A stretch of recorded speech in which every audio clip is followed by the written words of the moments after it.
How to turn on voice command on Samsung. Hi everybody and welcome back to our channel. In today's video we are going to demonstrate and show you a step-by-step tutorial that we can follow up in order to set it up. So let's just dive right into the video and get started. Open up settings for that, and once we access our settings we can scroll down and look out for the accessibility option and tap on it. And then inside accessibility here we'll be finding different options, including an option called interaction and dexterity. So go ahead and tap on that option.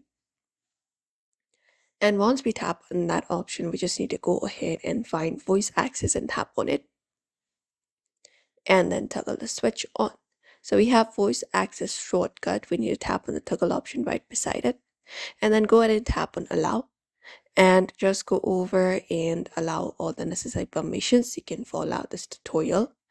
And a blue activation button will appear on your screen, which you can tap on to start speaking commands like opening up WhatsApp or go to home, etc. You can just go over and follow out this method. Apart from that, what we can do is we can even go ahead and use Google Assistant as a voice command. So we can start by opening up the Google application on our Android device for that.